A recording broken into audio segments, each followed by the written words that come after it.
Hello, weebs and dice goblins. It has been a minute since I've made a big tier list, and I haven't talked very much about a series I really like called My Hero Academia. I'm sure you know it if you clicked on this video. So, what I want to do today, I have the tier list up. This is not going to be a tier list of my personal rankings of how good I think the arcs are, though if you want that, I'll throw that up right here.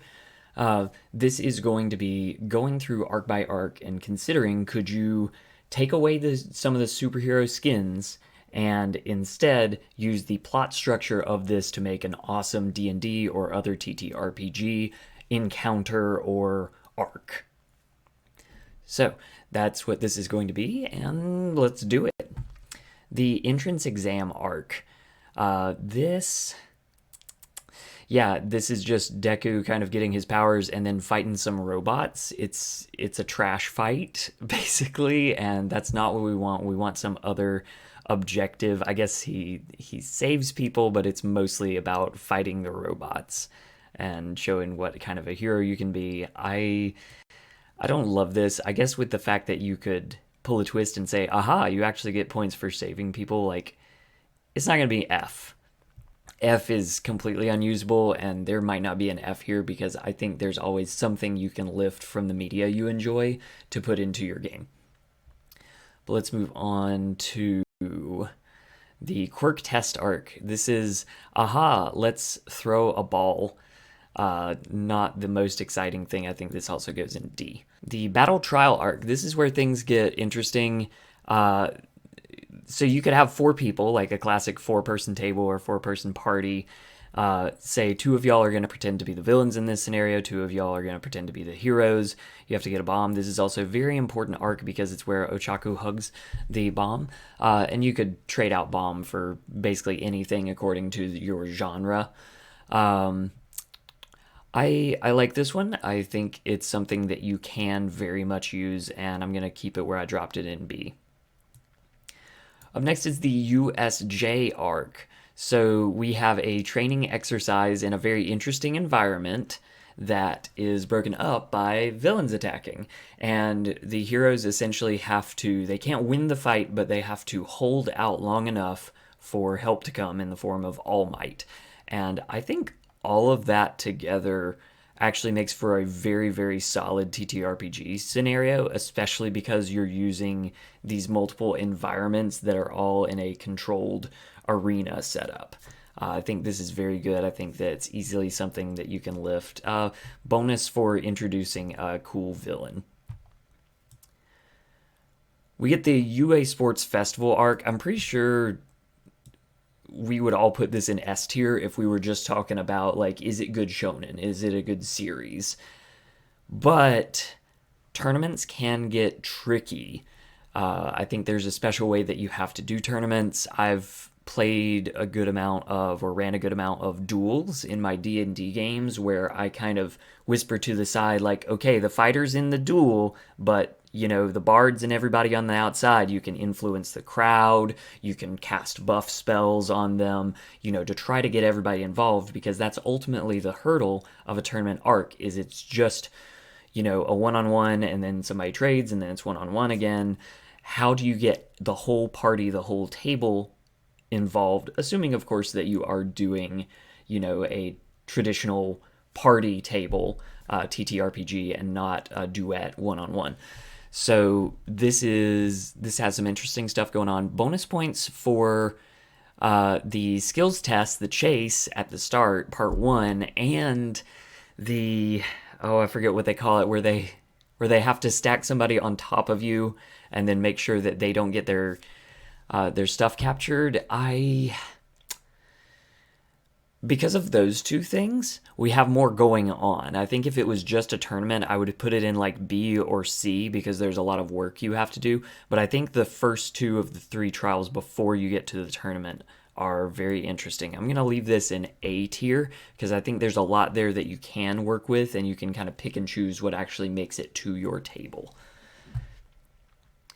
And then we have the Hero Killer arc. This is a very monster of the week kind of thing, but it really brings to the fore the themes of being a hero. And there's stuff that you can lift there for, what does it mean to go out and be an adventurer? Do you really care about taking down your evil foes, or are you just in it for the treasure? I think Stain is a wonderful villain you can take the motivations from, as well as kind of his disturbing style of like, okay, I cut you, I have your blood, now I can make you freeze. That's a very scary boss fight. Do I want to say this is S tier? Yeah, I do. Even though it's simple, you don't always need a complicated multi-session adventure. I think that Stain is a very nice one-shot, especially if you wanted to try out, a non D&D RPG like Masks. The final exams arc, which it's so funny that it's called the final exams and we have so many more arcs to go.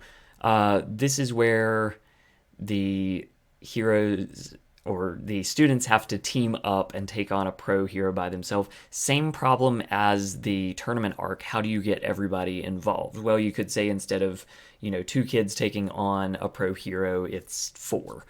Then again, for all of this, you're stripping away the MHA part of it and just looking at the bones, the story structure. So these do not have to be kids, obviously.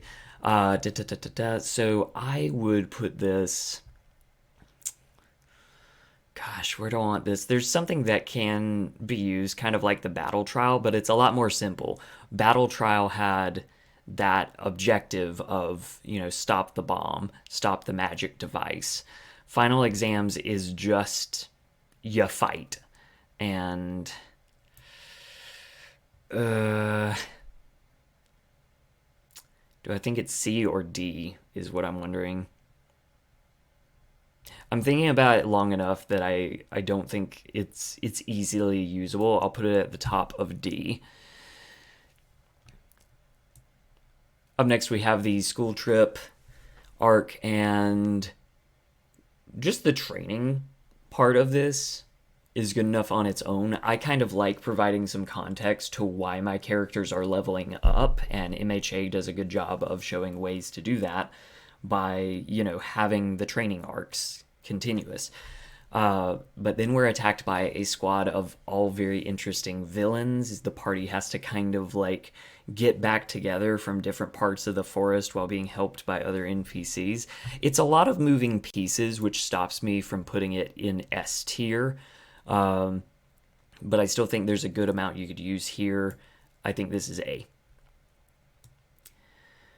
Hideout raid arc. So right in the name, this is a dungeon raid. This is a dungeon raid that has a surprise final boss. Now, kind of like the USJ arc, the heroes aren't trying to win the fight. They are trying to save Bakugo, and they are trying to, get some time until All Might can show up and then take on the big fight. I would be careful if I was running this My Hero Academia campaign of how much I use the All Might NPC to come in, because it can feel very much like you're the DM going, okay guys, your characters did some stuff, but my cool NPC, he's gonna come in and save the day.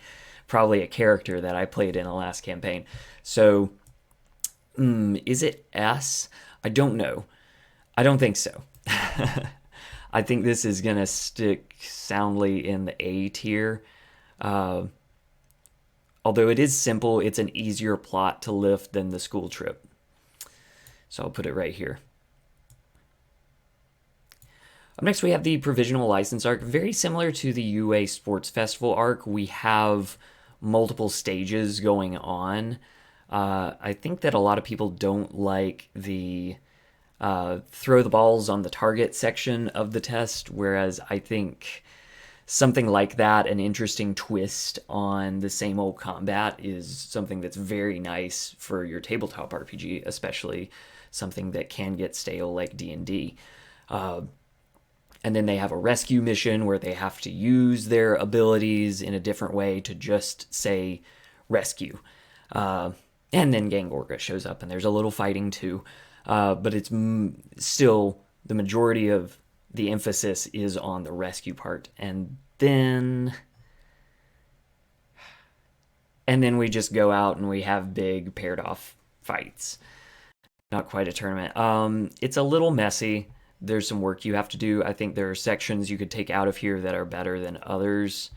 Um, but it doesn't have the simplicity of the sports festival. You have more characters. Ooh, the like rival adventuring parties, people from different nations coming in, having some world building going on.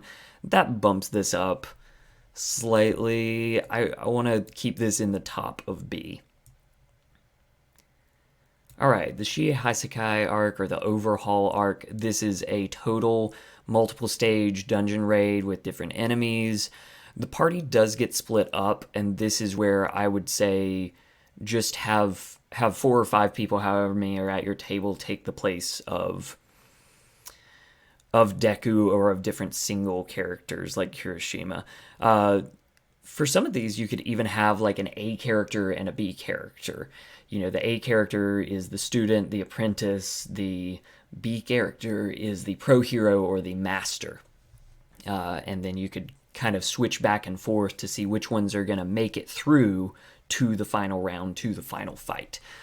Overhaul is one of my favorite arcs, and I think, gosh, the way you have that one guy who is the dungeon, who is controlling the dungeon, is such a good NPC. It works really well with D&D 5e like layer actions. I think this is an S tier. Do I think it's better than USJ? Yeah, I do. I think this is way up there. Up next, we have the remedial course arc, where we have to. Again, I'm a sucker for using our skills and abilities in a different way that is not strictly combat, go kill the other guy. So we have to we have to herd some cats and wrangle these young adventurers who have crazy abilities, possibly bigger than our own. That's fun. Like, that's a fun little one-off in the middle of your adventure, and I don't have very much more to say about it. The school festival arc is a big one for your bards or bard adjacent classes for other TTRPGs. I love the way Deku has to, the moral fight that he's having. That it's not just about saving people and beating up villains. It's also creating a good community for My Hero Academia. I I think that Gentle Criminal is a very good villain who, if you took nothing else from this, like taking his motivations of like, I was a failed adventurer, but now I can get more fame by being a villain, but he's not necessarily good at being a villain. There's a definite redemption spark there, and La Brava going along with him as well. I think this is very cool. I think there's a lot that you can take from it. If you put 4 or 5 people in the spot of Deku, of course, rather than saying, okay, one person in the party is having a really cool fight over here, everyone else roll performance. But is it a ready packaged encounter quite like the rest of these? No, if I'm being fair, even though I love it, I think you have to do some work, and that's going to keep it at the top of B tier.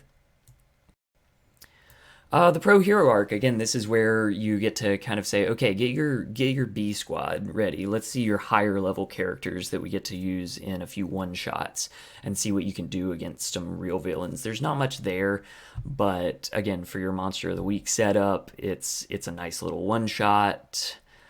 It kind of explore the motivations of everyone's character and why they went pro. What do they want? And yeah, it's simple and easy. It doesn't have the coolest villain spark quite like Stain does, but I'll keep it at the bottom of A tier as something you can lift to have a big flying skyscraper fight. The joint training arc. So initially I was thinking like this is an easy S tier. You have rescue mechanics, some capture the flag kind of stuff going on. You have an interesting environment and base, and you have your adventurers teaming up against a rival party or rival superhero squad. The problem with it is that it doesn't happen just once, it happens multiple times, so that's gonna dock it down. I think having an interesting twist where somebody like levels up in the middle of the fight, but they don't know it to kind of take, or they don't know how to use their new spells, their new level up abilities to kind of take what happens with Deku. I think that little twist is something you can take and use. But again, it's something that you have to put work into saying, okay, how exactly am I going to structure this? Which parts am I going to leave in? Which parts am I going to take away? So I think it's usable, but we'll keep it at the bottom of B. I'm tempted to put it in C. The My Villain Academia arc is amazing. It is like S tier on its own as an arc. I think it would be extremely cool to say, hey, everybody make a villain, or I haven't made the NPC stat cards yet. Why don't you guys take them, and I'm going to let you make my NPCs, and surprise, you get to play as them for a round in a big city, in a big dungeon fight, again, with multiple cool powered people hopping in. I think this works very well. No, I'm gonna say this is an S tier, and there's a little more meat to it than the Hero Killer arc, so I'll actually put it ahead there. This is very much something you can steal for your game. The Endeavor Agency arc, so this is one where the social roleplay and the backstories are really coming to the fore, and like, yeah, there's a fight and a rescue, but is there enough there to just take it as a roleplay scenario, taking out the combat completely? It really relies on someone's backstory, on one person's backstory. And I think that can be strong in itself. I would want to have other arcs like this where you're not just focusing on the Shoto player. You know, you look at the Bakugo player and the Deku player and you see what they all have going on, that what they're all bringing in from their backstories, and try to do something with that. It's tough. This is not a package deal, but I think there's something there, probably more than the remedial course. Gosh, I'm coming up with like really even stacks here. Let's see if that changes. The Liberation War arc. Definitely use the A characters and the B characters. Your apprentices have certain jobs, and your pro heroes, your masters, have certain jobs. Some of them will get eliminated or killed possibly through the course of the war. We have another dungeon raid, which works out very well, I think, for any TTRPG you're playing, using the environment, using mechanics of a chase, of a ticking clock, to try to get to Shigaraki before he becomes this ultimate beholder dragon, whatever you want to use for that. I think that's very compelling, and I think there's something that you can use there. By the time we get towards the end and just everyone, all the new NPCs are coming in and every villain has some kind of reveal, I think that kind of melodrama actually works well in a tabletop role-playing game, so I'm going to give that some more points. Is it S tier? Kind of like the school trip, there's a lot of moving parts that you're going to have to contribute to, but I do think whereas the school trip is very scattered as far as where everybody is in the forest, the Liberation War is more focused to let's get to the objective. And for this, though, I would ignore the like secondary location and everything going on there. Do I think this is high A or low S? I think it's high A. Oh, do I put it above the... No, I'll put it behind the school sports festival arc.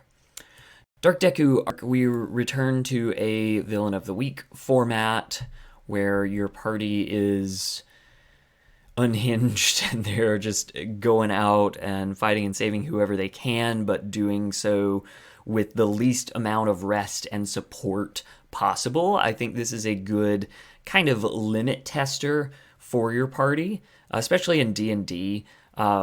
A lot of parties rely on those rests to regain those abilities. So if you started taking that away while they're going through this introspective journey of I have to help in a way that doesn't get everybody in danger, and the rest of the world continues to get in a worse and worse place. Yeah, there's something there. I don't think it's a package ready to go deal. I'll put ahead of joint training. The battle trial arc I actually like for its simplicity, so I'm going to keep that right there. We are now to the point, by the way, of anime spoilers or manga spoilers. If you have caught up on the anime but you haven't caught up on the manga, I don't know, you don't have to drop out. I like spoilers, but that's where we're at. So, Star and Stripe arc. We return to our villain character, not characters, just kind of character with Shiggy, and we find this big boss character, and we fight him, and we win. The one thing I would take from this, I'm gonna put this in D because it doesn't really work as a manga arc, and it doesn't really work as a TTRPG encounter, I think, except for where Star and Stripe comes flying in, standing on the American fighter jets is so outrageous, but I also think it would make a cool encounter to say, okay, everybody in the party gets a dragon. You are flying thousands of feet up in the air, and by the way, so is your enemy who has flight capable. So you have to have this whole fight while not falling down and definitely dying. So I think that element, like take that's a cool encounter to have somewhere, but everything else going on with this, the world building, the one-on-one nature of the fight, I don't think works. We now have the question marks arc, which says manga spoilers, the traitor arc, where they are unveiled and we have a cry about it because we're Deku and that's what we do. And not much else happens. It's a reveal. It's not an arc. I find it interesting that it's on this list as an arc by itself. I could see why. This would be my only would I put it in F tier? No, because it can be very dramatic and very satisfying for someone to reveal themselves as a traitor, and then the whole party has to deal with that and talk to them and see are they going to stay on our side, or are we going to have to arrest them or kill them if you're playing a grittier game. There's something there. It's so hard for me to put anything in F tier as just unusable, because there's always something that you can learn as a storyteller, I think. The final war arc. I've said this with a few of these other things. We have a lot of moving pieces. We have a dungeon that the mechanics of that dungeon, of the UA school slash bomb shelter, and the way it moves around, the way we have control of it, the way we don't have control of it whenever a villain uses a teleport ability, is all very interesting. I don't like how the fights are cordoned off in their different zones, and it's hard to follow one character or one group as our focal point for the party. Though granted, School Trip kind of has that going on, if I'm being fair. This is difficult, and it's also the arc that we don't have done yet. It is just a big old fight, but sometimes when you're at the end of the road, you need a big old fight. I'm gonna put this one in A tier. I think there's a lot of good stuff there. I think it's ahead of Pro Hero. Now that I'm thinking about the School Trip arc, the way we don't have one through line, the way everything is going on, and we don't have a clear party, that is going to make some difficulties if you're trying to lift it. So I'll be nice and leave it at the top of B tier. I like this. Okay, y'all. That is all. I hope that as you were watching this, even if you disagreed with everything I put on here, which, yeah, it's a tier list, you should, um, I hope there was one scenario, one instance where you said, you know what, the next time I'm prepping an encounter, I am going to have everybody flying on the back of dragons like Star and Stripe was flying on the back of those fighter jets. America. And as long as you took something away, this was worthwhile. Thank you so much for watching. Have a Nat 20 day. Bye bye.